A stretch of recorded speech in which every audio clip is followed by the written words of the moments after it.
James Carter's come all the way from Floresville to do this demo tonight. And what's he demoing? Going to make Christmas ornaments. Inside out turning. Yes. Well, basically what I'm going to do today is that we're going to talk about inside out turning. Inside out turning is where you take multiple pieces of wood, secure them together somehow to turn the inside, and then you flip it all back around, you turn the outside. And it's used commonly in ornamental stuff. Christmas ornaments primarily. These were two I did that we can pass around. These were two that were, going to pass those around, Debbie? These were two that I did first. Those are the first two I turned. And then this one will be in the drawing for next month. This one's made in cherry and walnut. Real nice piece. Came out. I'm pretty happy with that one. So basically, what setting this up, we're going to talk a little bit about first setup because it really that matters just about as much as everything else does. Your wood selection needs to be pretty resilient hardwoods. Most of your domestic hardwoods will work fine. Maple, cherry, walnut, ash. The bigger ones, ash, oak, all going to work fine. I wouldn't recommend pine or poplar simply because they're very brittle and they're a little, they tend to break real easy. And I had some pine that I've been working with as practice pieces and broke many of them. So I don't recommend doing that if you want to have success in your life for those. Second thing you might want to that you're going to want to consider is grain direction. Now we can go to the what is this, camera 3? Thank you. You can either use board stock or you can use a full piece and cut it in force. But what you're always going to want to make sure you get your grain direction set up. When I do it, I always try to set it up that way. So when you have a uniform grain on the outside, it'll make the piece look a little bit better, just in general on the setup. And then setting up the blank itself, once you do it this way, the most crucial thing you're ever going to get in setup is to make sure that your squares, whatever dimensions you're using, your squares, diamonds, if you're using multiple, if you're using more than 4, you can set it up in diamonds and get it that way. But these are as close to being square as possible and uniform to each other. Anyone, if they're off, it's going to really reflect when you turn it back around. So once you do that, make sure that you got them all neatly squared. Pencils in my pocket. You're going to want to make sure you understand like which ones are which. 2, 3, get right there so I can see it all. And then draw a line so that way you know where center is. And then, I wish I should have done that with a Sharpie. But, you seeing that all right? Okay, good. And then you're going to take each piece and rotate it 180 degrees. So that way the inside corners are now facing the outside corners. And so now your little hash marks are all facing outwards. And then we get to talk about the fun part, which is how do you secure this together? Traditional method is you'd take them, I'll mark this, pull this one over here, and you take a piece of paper and glue that here, and then glue this one on top of it with a piece of paper in the center, and then take those two, do the same thing here, and then glue a piece of paper this way, and then do your turning, and then because of that paper joint, you can split it, and come back apart. Then you can switch it around. I tried that. The question is what kind of paper to use, basically. Newspaper works fine. Brown paper bag, I think, was generally considered what most people would consider the best. A good heavy brown paper bag is probably going to be your best bet. Yes, Ben? Are we talking about wood glue or a CA glue? Wood glue. Do not, under any circumstance, use CA glue on this. CA is way too brittle, and you'll likely get a failure in your glue joint if you're depending upon the glue joint. Yes, sir? I've seen some turners use double-sided tape. We're going to talk about that. Okay. I said, this is the traditional method and not the one I'm going to demonstrate tonight. I've also, I said, I've done a lot of research on this. That's the traditional method is that. I've seen guys take literally and just glue the last half an inch, solid glue it together, and then turn it and then go back and just cut it off. That's a method. Method I'm going to use tonight is this is 1-inch strapping tape. Okay, it's the packing tape. It's got it's fiber reinforced packing tape. Holds very well. Doesn't break. I like it a whole lot. This is the method I've found so far that I really enjoy, and it's what the one I'm gonna use tonight. I've seen it where people, and I tried it where you use banded hose clamps, and provided you use the hose clamps where you at least have the band on either end, it works very well. It's a little bit crazy and can be a little bit dangerous because now you've got those 2 bars on the bands swinging around with you. But it is an effective method, and it does work it does work. I turned this one that way. Started that one that way just so I could get a feel for it. And then I saw one guy who literally just screws them together. Each corner on each side, he screws that one to that one, just goes around the ends and screws them together. Very effective method for doing it. Definitely going to hold together. It's just a matter of how much waste do you want on the end.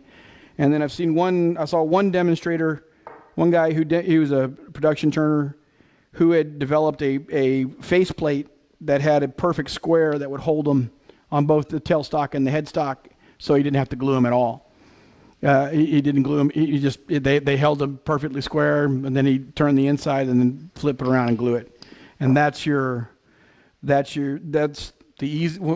a good easy way of doing it. Now, when I get them set up, we're going to set this one up. So, first thing I do is I take my good old clamp here, open it up a little bit more, and then I set them up so that way they're nice, square. And this is to keep the ends hopefully together. These blocks aren't quite the same width. But then I'll take one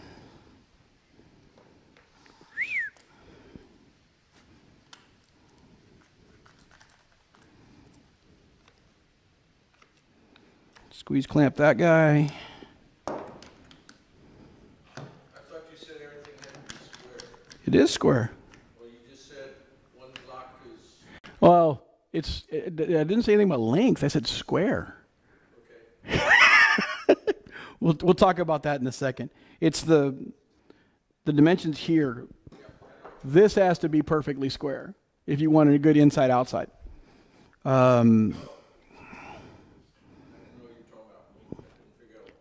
Sorry, because it all matters on how many perfect. As I know this is going to sound funny because I'm dealing with squares. How many perfect diamonds you want to get together? Because basically, if you want to do a 3, a 6, a 5, as long as you have perfect diamonds, they'll fit to where long point or so that way they go together. Alan Stratton, who did the sphere demo for the Bowl Club, has a demo. I mean, has a video on his YouTube channel where he talks about doing he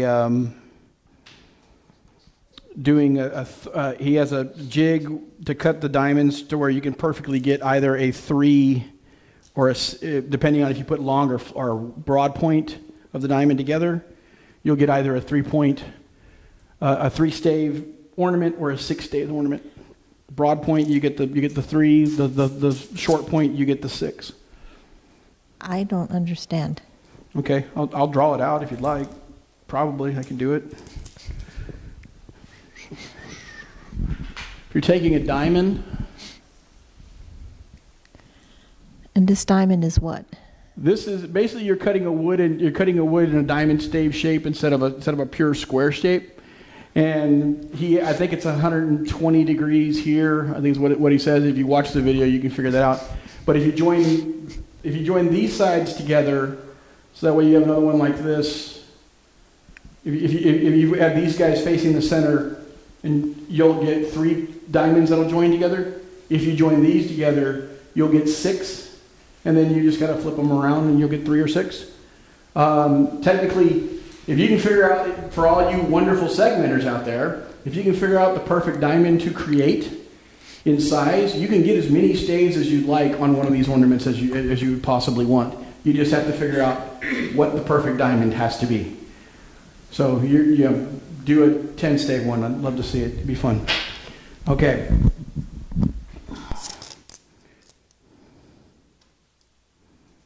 All right, cut the strapping tape. There is one thing fun about this stuff. You do have to cut it, and I forgot to bring a pair of scissors with me, so I just grabbed a razor blade. It doesn't tear very easily. And we're just demonstrating that. I'm going to take that home and redo it anyway. But tape it up, and then you're ready to go. Now, as Mr. Nick pointed out, how do you, if it's your angles aren't marked off right here. For me, most of the time, I don't do that. So this is a block I've already set up, taped up really nice and tight, and then I ran it along. I took it on my table saw and trimmed the edges on both sides nice and flush, so they'll fit in my lathe better. That's the that's the trick on these. And then you're just going to want to. The one nice thing is, I could find center pretty easily. It's already marked. You just got to go right where they meet. And spring-loaded punch, Harbor Freight, $3. Okay. So now, I think I covered all the. It said turning the outside. I recommend using either a steb or a multi-tooth center or a safety center, something that if you use a 4-prong, you can do it. Just don't put the 4-prong in the joint. Put it on the wood, please. I don't recommend using a cone center. You're most likely to cause a failure. This is a good way to cause a failure. The tape is strong and it will hold, but I don't want to try. I don't want to test it either. Okay. So, nice. Both those centers have a point. Yep, very small one. This is This is the live center off my Laguna. It's a one-way style live center. You'll hear a lot of guys talk about a one-way center. It's very similar to that. It's just made for and by Laguna. Okay, now the next thing you got to figure out is what kind of shape do you want to turn. Now I'm going to send these around. These are examples. So basically, if you want, if you're going to cut a cove shape, you're going to want that kind of globe or whatever for the base of the ornament. Got it. Sorry. Gotcha. Okay. If you got to turn this, if you want to do a cove shape, you're going to do a ball style globe. If you're going to do, if you want the more bobbled style shape, you need to cut the irregular cove. This also shows you what happens when you don't get it lined up right, because I know the cove is deeper on this side than that side. I didn't quite have that hole, but these are just demos to show what they look like on that. Okay. So, setting up for what I want to cut. I like using a square. I have a bunch of them by my house. I usually go about 1.5 inches down, and then I'm going to go another 1.5 inches to. This is going to mark out where the top and the bottom of that particular detail is for cutting this.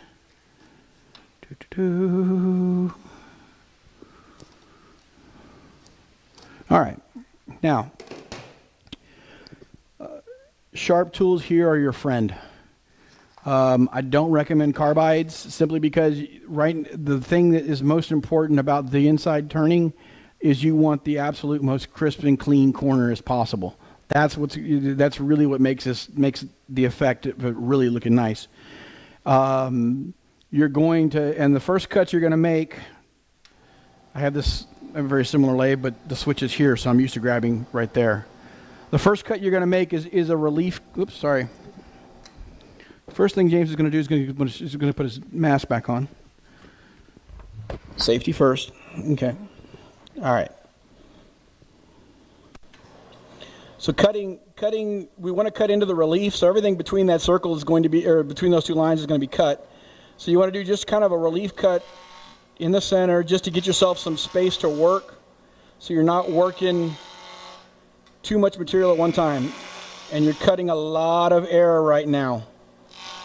So this is really just to give myself some room. Cutting.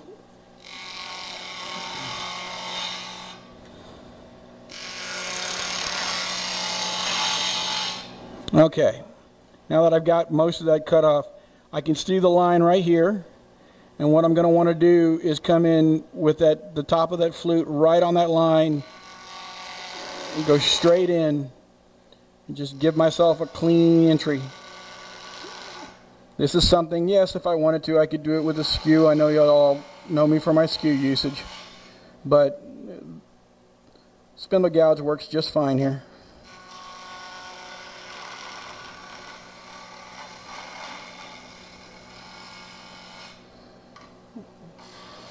Alright, now I got to switch hands because I like being able to see this particular cut, and I can't see it if I'm doing that right-handed. And so, right in, raise your handle. Alright. Now, nice and smooth. Good entry on both ends. Okay, good. Alright, so now I'm going to remove a little bit more waste.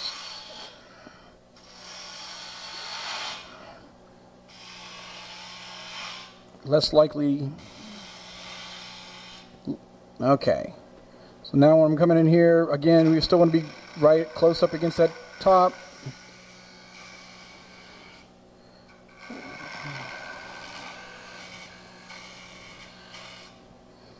Alright. I'm going to go to the board on this one. So basically, what I'm doing right now is I'm cutting a half cove that's shallow and a half cove that's a little bit longer. You're trying to blend those two together. Gives you the kind of half heart shape, but that gives you the nice little bobble look to the globe. And so that's what we're working on.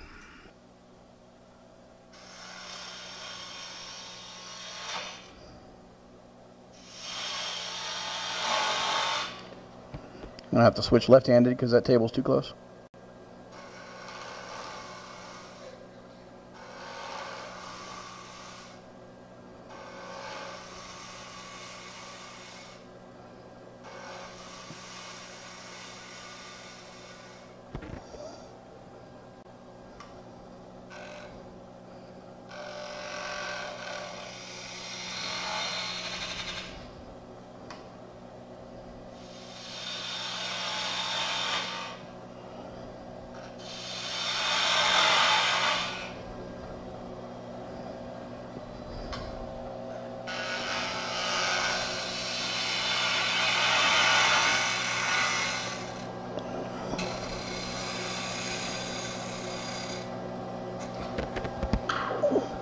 Okay.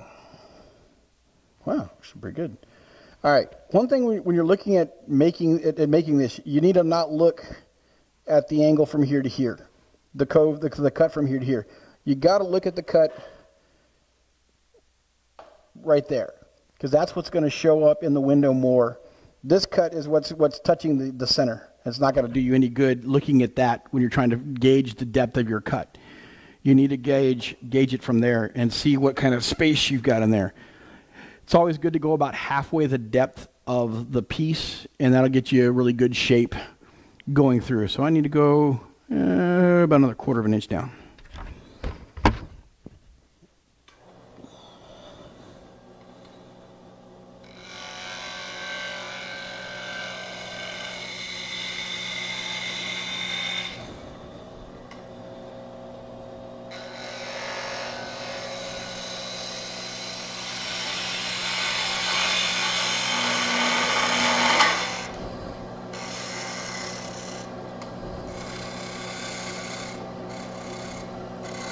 Blend that joint where those two coves come together.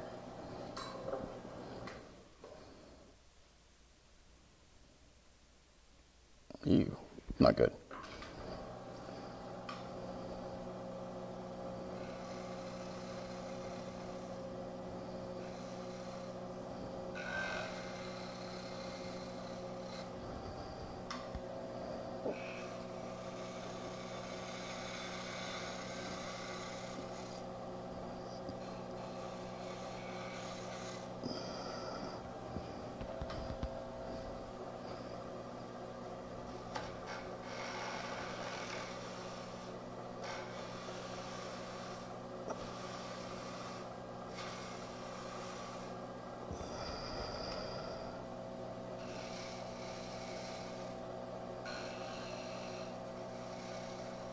All right.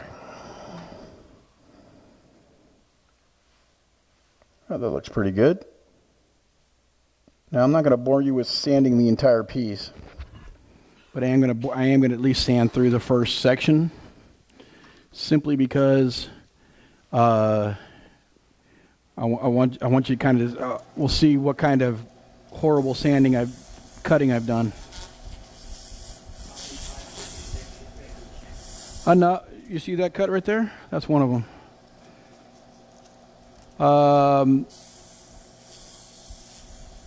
The biggest key when you're sanding, especially with the first grit, you want to make sure you get all the tool marks out. Now I can still see there's a rough edge there, and still got some grain issues there. The first sanding is always going to be your most important, simply because that's the one where you're going to get any mistakes, tool marks, fix stuffs. I use these are third sheets that I buy. I like them a lot. I fold them over so I can get to the corner on this end, and then basically flip it around, do the same thing on the other side. This is 150 grit. No, I don't use 80 grit. 80 grit's too rough. Tears everything up too much. If I want a shape, I'll use 80 grit. 150 should be enough to get out any of your tool marks that you've got. And yeah, that looks pretty good. Now, like I said, I won't bore you with unless you want to see the rest of the sanding. But I go 150. You got it, not a problem. 150, 220 is the next. Not a problem. It's not. It doesn't take that long. It's just. I'm not going to do what Alan did in our last demo, where sand a whole bowl by hand.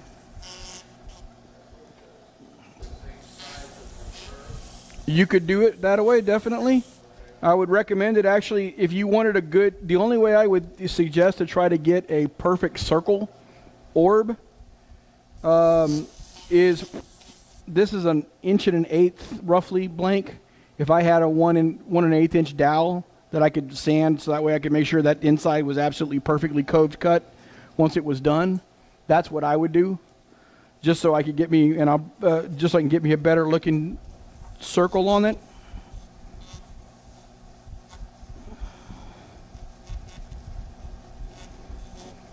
I know this is maple. It's not an exciting looking wood, but it sure is pretty. Watch your thumbs.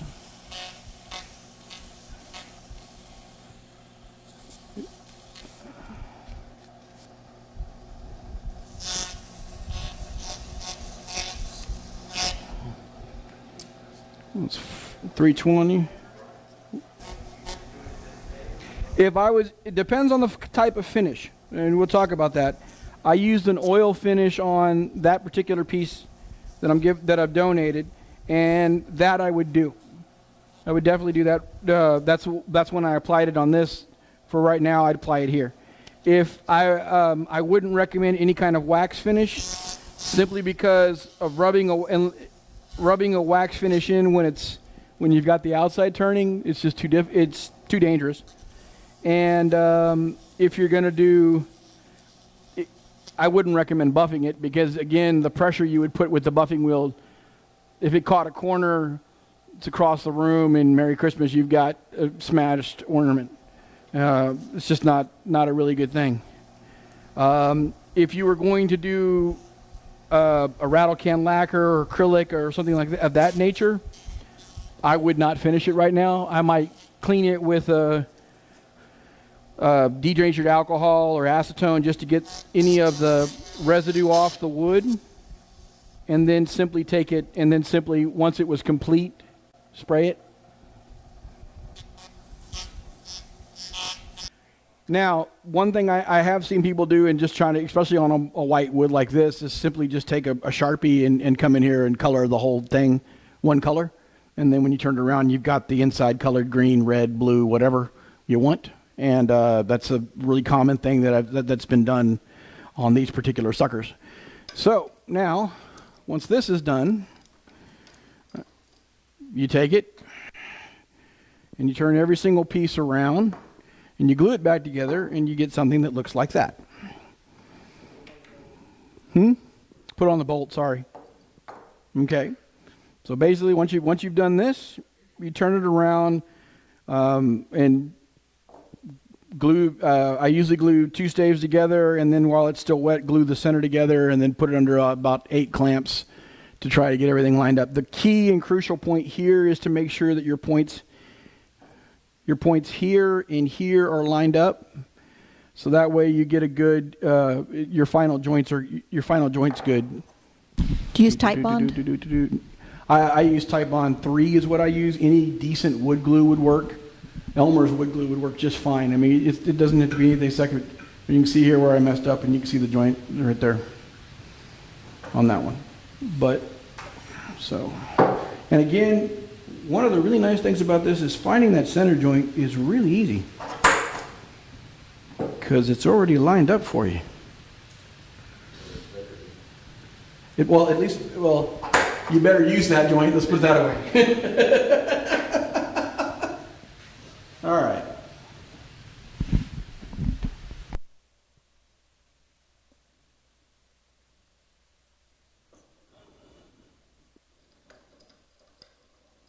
Okay. Now, I didn't really talk about it much when we were doing it, but I borrowed their parting tool so I could show them. Sharp tools, either a spindle gouge or a skew chisel, or what you really need to make sure your corners are nice and clean. If you use a parting tool,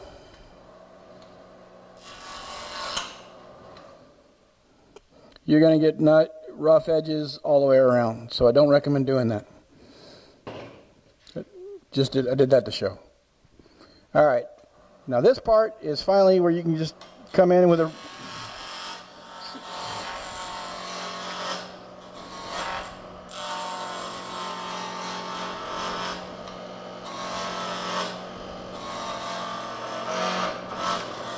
we get to finally take the blank to round, so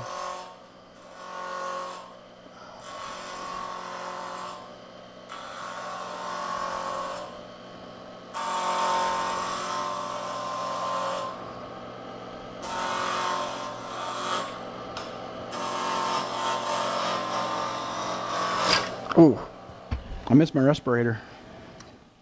Blows cold air on my face. It gets hot into this thing. All right. So many times I got a chance to do square. Yeah, we're a little off.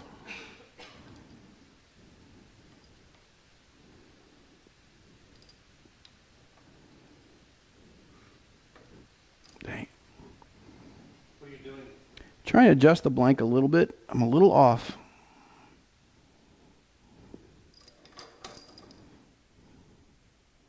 Notice that I've got a little bit more space here than here, so this is telling me that this is in too far. So I'm going to hold and not try to get out of the hole. I'm going to try to hold it up a little bit and adjust it just a wee bit if I can. And see if I can get some of that back.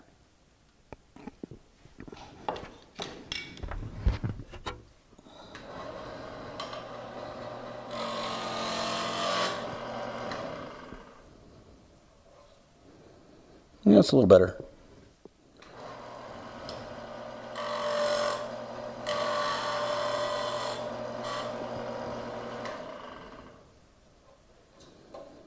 Yeah.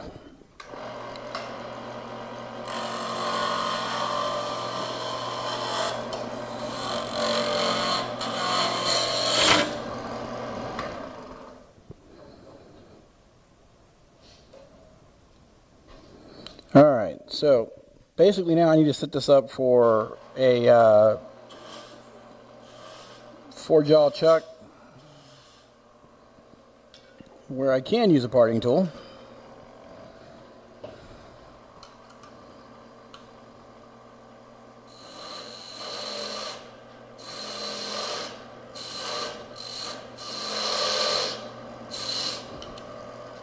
Shouldn't be squealing quite that much. That's better.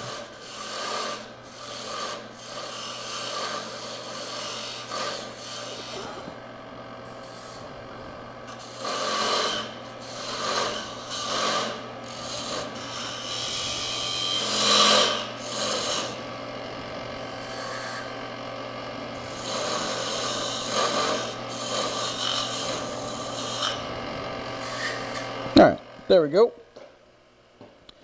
Now that that's cut right, I'm going to come in with my skew chisel, set it nice and flat right along the edge, and just go in, create a little bit of a dovetail,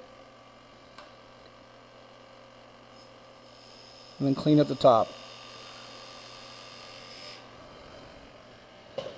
Alright.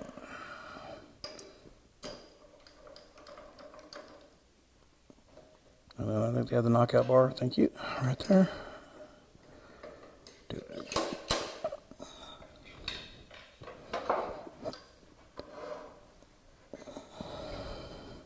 All right.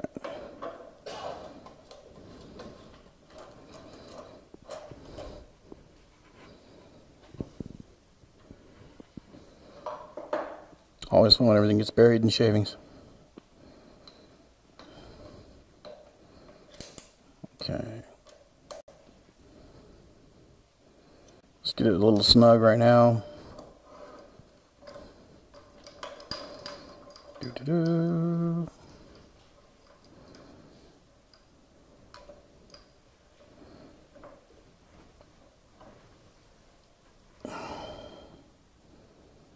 All right. And then tighten this guy down.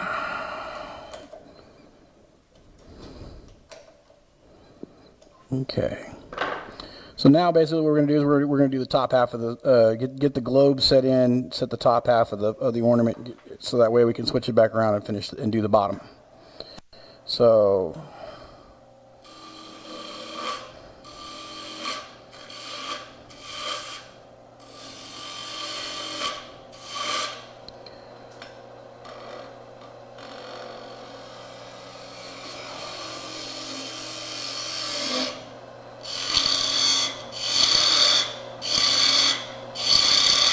okay.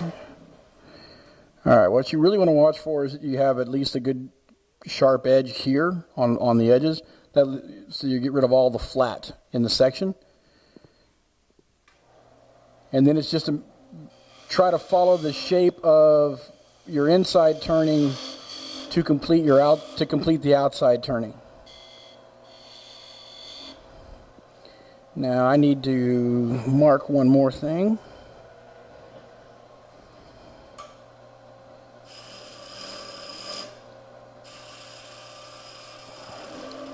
Skew chisel just a little faster.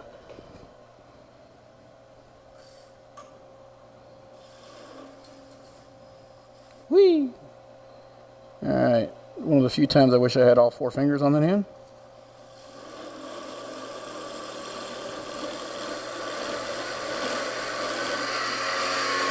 Okay.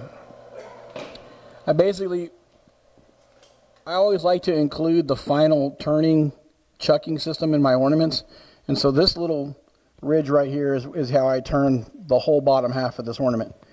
And so I basically right now I know that when I create that detail and above, it has to be below that point. And so that point is set now on my on the ornament for what I want. So now it's just all shaping to that point.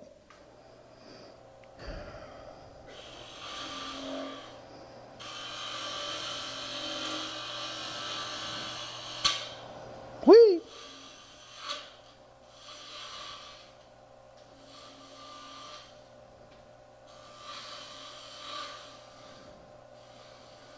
Okay.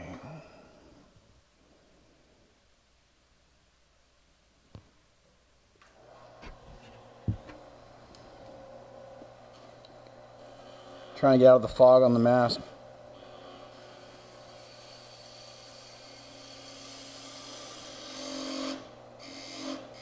All right. So, kind of like I did on the last one, I'm going to put a, on my example piece, I'm going to put a bead right here. So, detail the bead where it's where I want to stop. Give myself a little bit of gauge on both sides to go by. And then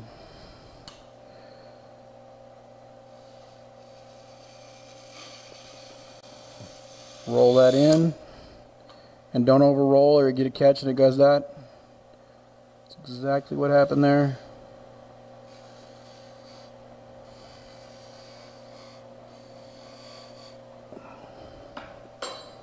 I don't have enough room to swing over here.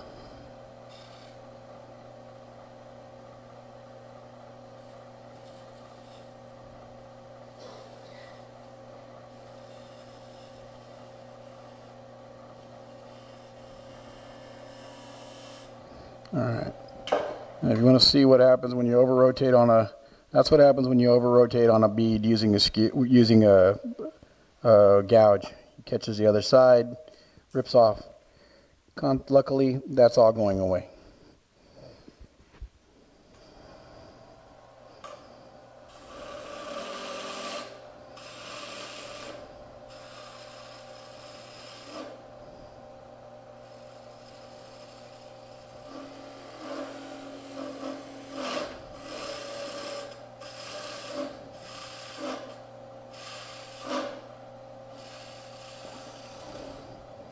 All right. Clean that up.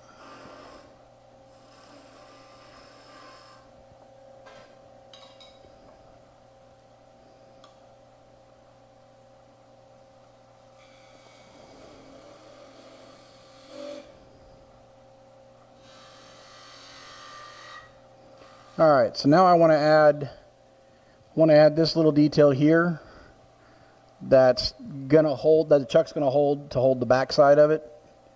So basically come in at a 45-degree angle and just slice down. Make sure this area right here is good and clean and straight. Scrape that across. And then now I'm just gonna make the top.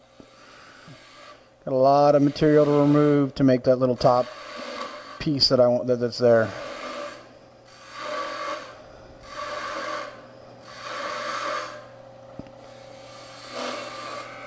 And it is good to keep your tailstock in as much as possible because this is a lot of stress on a wood that's already been weakened due to the inside turning. And this is another kind of irregular cove.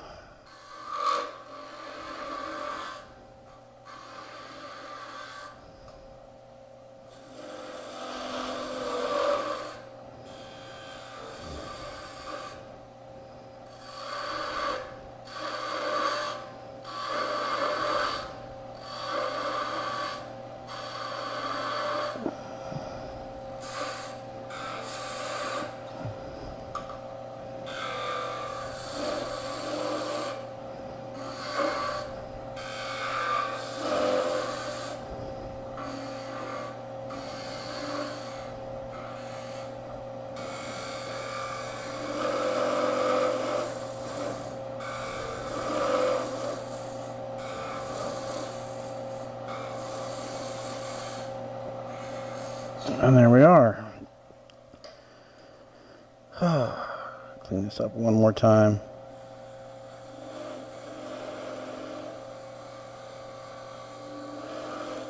Okay.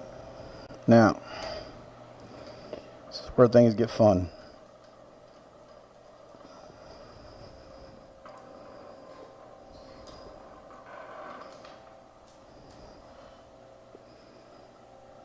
Actually, one second. Let me make sure that yeah, I've done everything I can do on that. I can sand that now. Just want to make sure I could sand it before I cleaned up the top of this. Alright. Less vibration, you want to bring your tool rest in as close as possible. Nah, this'll do. And then you're just going to really light cut.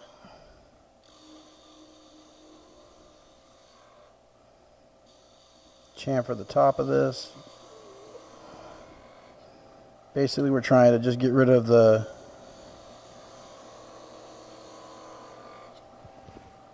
all the tool marks that are on top. Oh yeah, we need to go a little bit deeper. Lower my tool rest so I have a little better movement right there.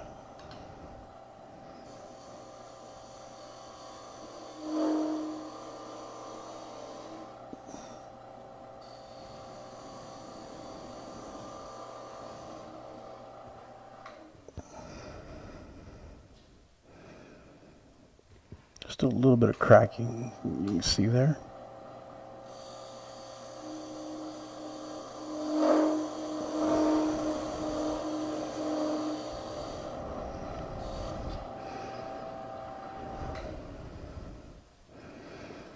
All right. Okay. Now, I use a little hook eye. And so that way to get it in there, this is a 1/16 bit, but I got it with the hex head on it, so I can drill this while I'm still in the lathe and hold it tight. And I don't have to worry about doing it later. But then you got it all nice and neat and set up together. Now, the fun part. You can, if you want to power sand this, you can only do it now. So we get to sand the outside of this piece. And again, first 120 is just to make sure you get all the tool marks from that you've been doing. Or no, sorry, 150. This is not 120.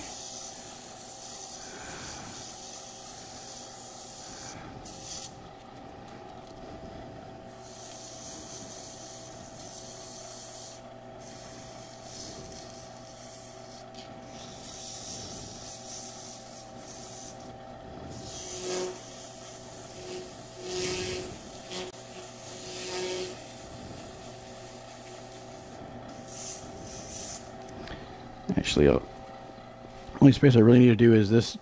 All I really need to do is this to here. We can sand the whole rest of the ornament once I'm done with when we finish the bottom. Because God knows I may need to cut something else.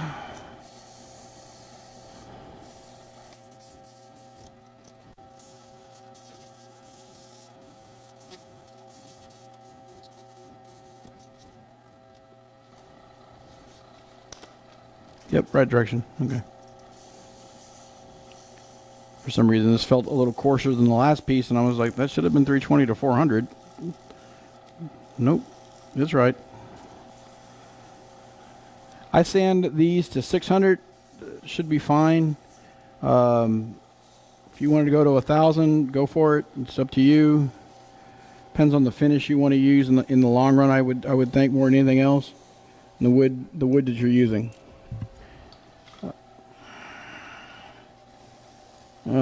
That's one thing I forgot to mention. When you are selecting wood, please make sure your wood is free of any cracks, voids, knots, anything that might cause a weakness in the wood. I don't recommend using burls. They're usually not strong enough because the amount of stress you're going to put on the wood, I just don't recommend it. All right.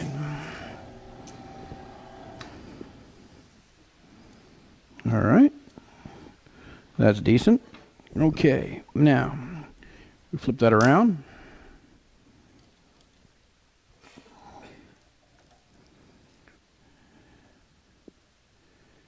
Put that in there nice and tight.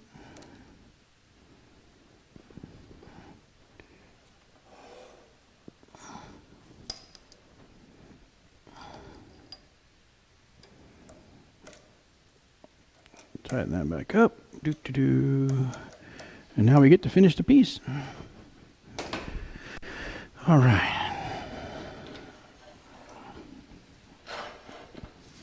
too much shavings underneath there. It's causing the banjo not to want to move around. All right, tighten that back up and raise it back up. We're set for shorter cutting. Okie dokie. All right. And I'm going to go back to the roughing gouge a little bit because most of this is going to be, I got a lot of material to remove now.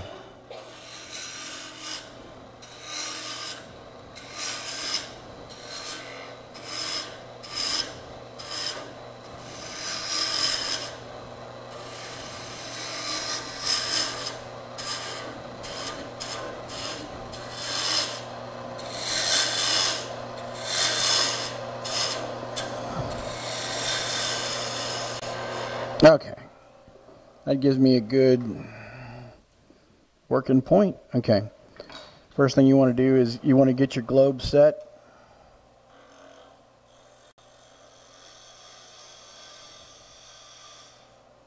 And you're kind of cutting ghost right now. So you're just watching the shape take up here, so that way you can see where you're at.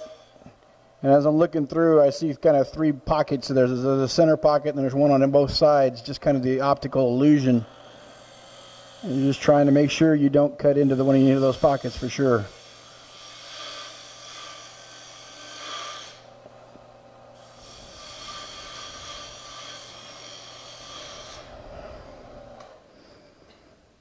Okay. Still got a little bit to do there.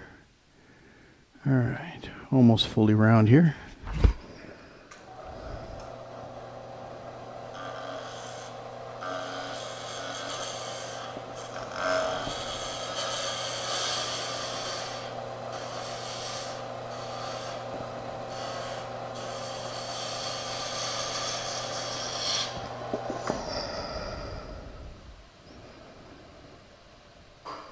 All right.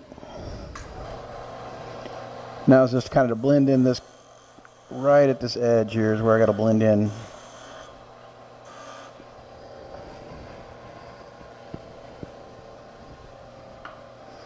Like, did I dull it?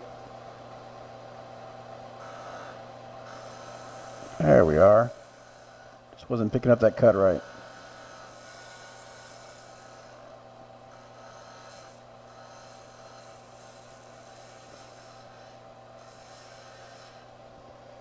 Okay.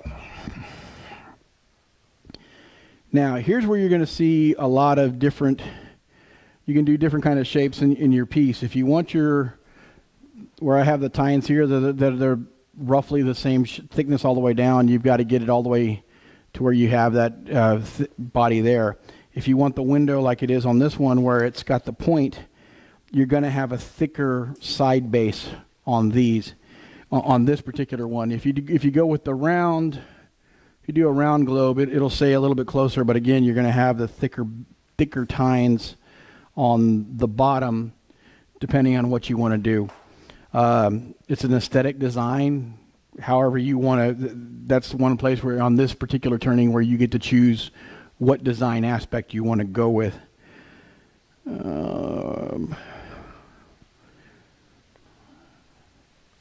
And we'll keep it. I haven't done one like this way, so we'll play with this one. So, okay. So what I want to do though is I want to make sure the shape is good all the way down. I need to pick it up about right here. And start working into what I'm going to make for a base finial.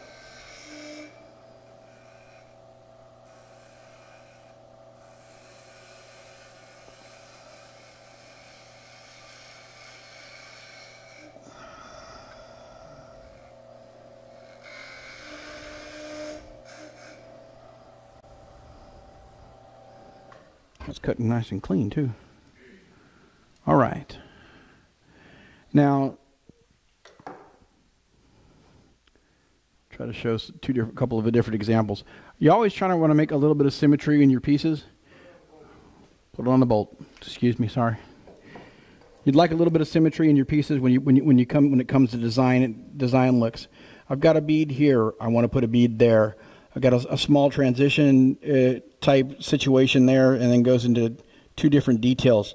You want to give that some symmetry. It's just going to make the piece look like it's a little better thought out, a little bit more complete. Here, I just went straight into a functional detail and then made the pieces out. That just a good way to keep a thought into how you're looking at a piece when you're turning them. I think it keeps popping down on me when I don't want it to. So basically right now I'm going to get this down a little bit smaller. So I don't want that bead quite that big down here, but then we'll work on that. All right. And then I got to remember where I put my tool down.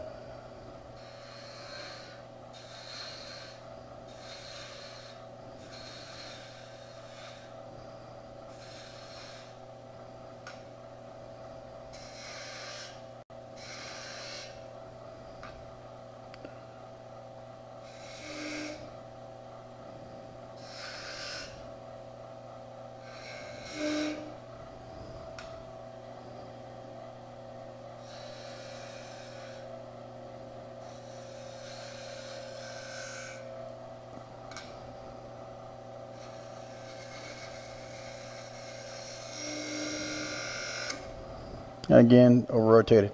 Dang it.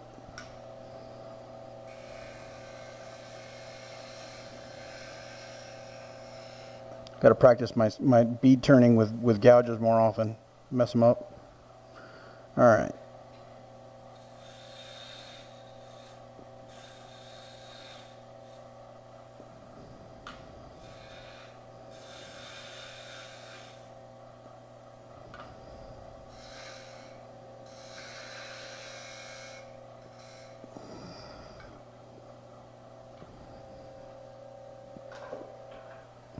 Whoops.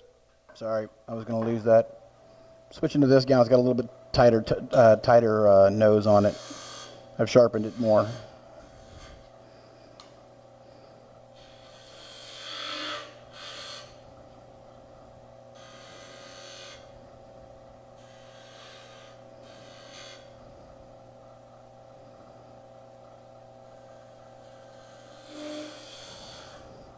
All right.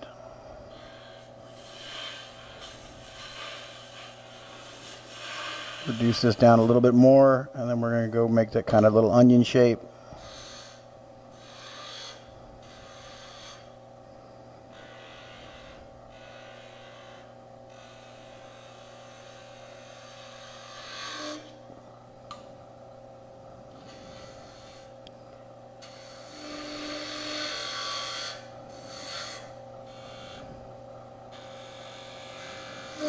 Okay.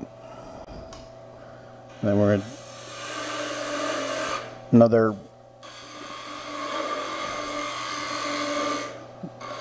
just bulk removal right now. You can see a little vibration forming.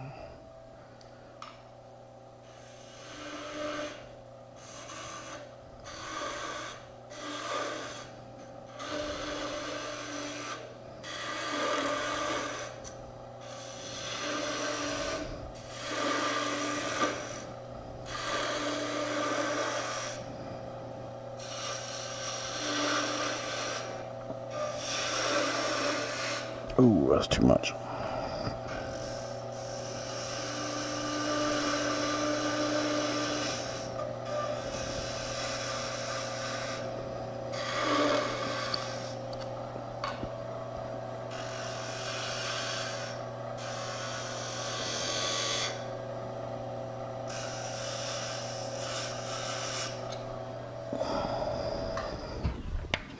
Sit back and look at it with all the fog of the mass so I can see what I'm doing here. Oh, I'm going to take that down a little bit. I think it's a little too thick.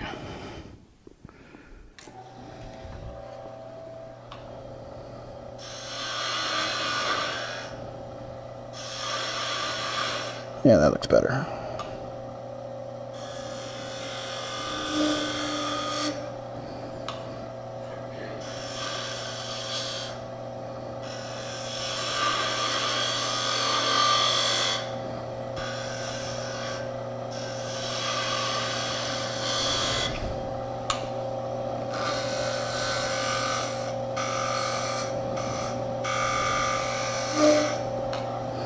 All right.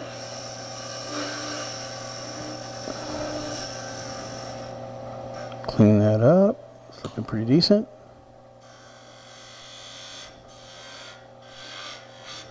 All right.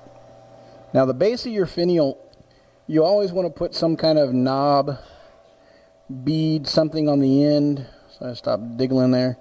But so that, because being that this is 4 pieces joined together, it's going to be, it won't accentuate any offness in that you might have. Bringing it to a really fine point right at the end is just going to show off any mistakes you might have made there. And plus, more often to break simply because of a bad glue joint at that corner. So that's what I'm setting up for right now. All right. Trying to get this as thin as I want to go before I can take off the tailstock, because that last little bit you got to do without the tailstock in place. You do like to keep the tailstock in as long as possible for this.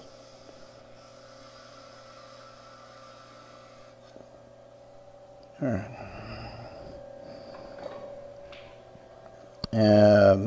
This is a 1/4 inch Thompson detail gouge.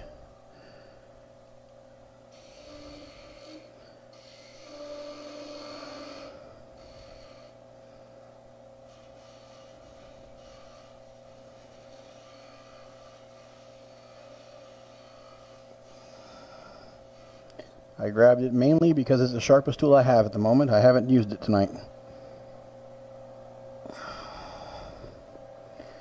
All right.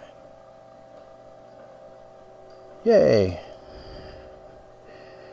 Didn't start wobbling really bad, so that tells me at least I'm fairly true. All right. If you've got a small enough lathe like this one where you can support your piece with your offhand, good way to do this.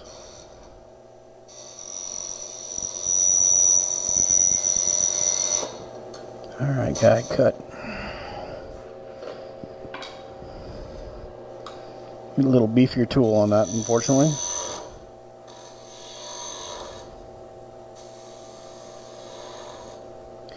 Now, I'm not putting a lot of pressure with my left hand. It's just enough pressure so that way I'm not getting too much vibration on the piece, because those spirals that get cut in that way are very difficult to get out.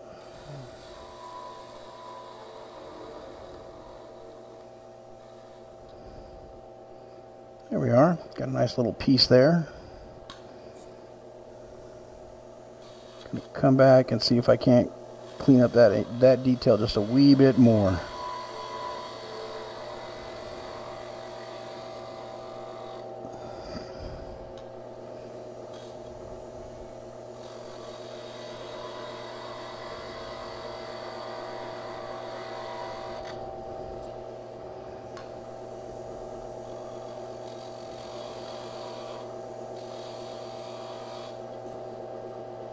All right, and there is the piece basically turned. So now it's a function of just sanding it and you're done, and we're done. Any questions about what I did or didn't do, or any points that I may have somebody wanted more clarity on? I'm not going to force you to watch me sand the end of it unless you really want to see me sand again. Andrew,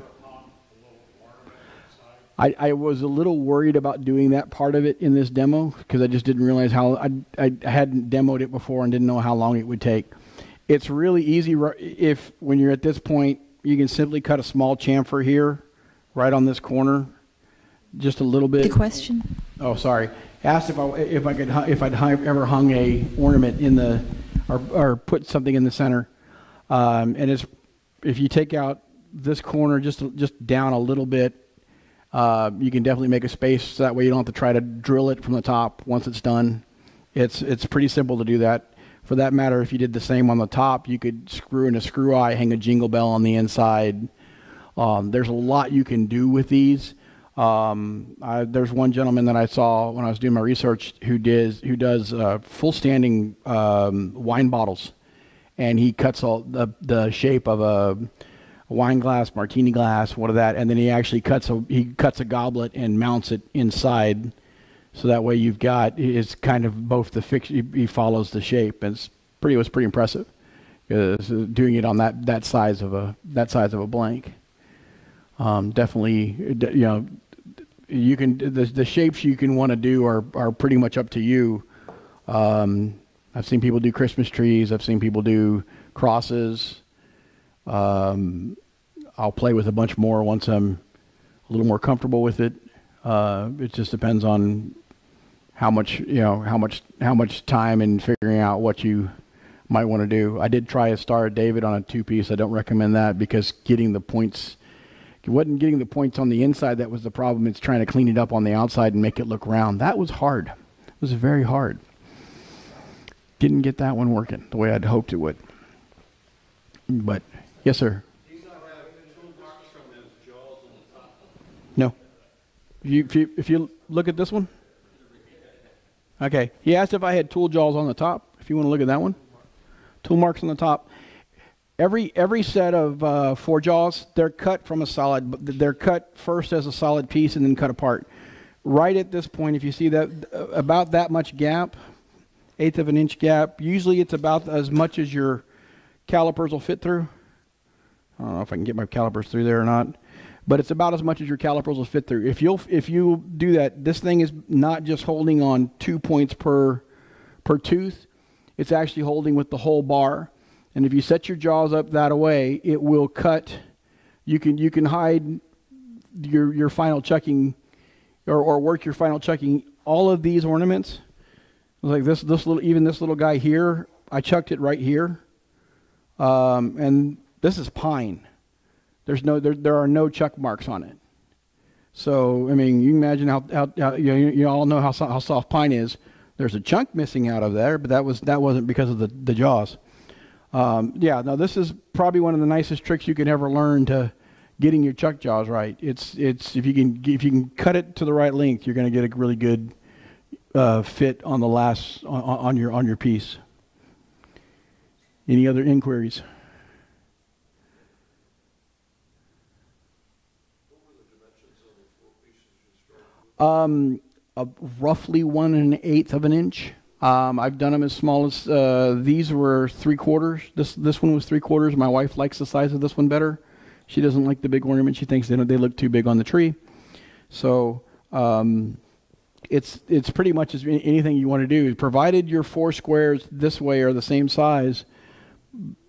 You can do 2 inch. You can do 1/2 an inch. I think would be a little bit too small, but 3/4 worked pretty well for me, and that was in pine, so not a particularly resilient hardwood. I did have enough scrap on the walnut piece that I bought that I'm going to use, that I'm going to make some 3/4 inch ones, a little smaller.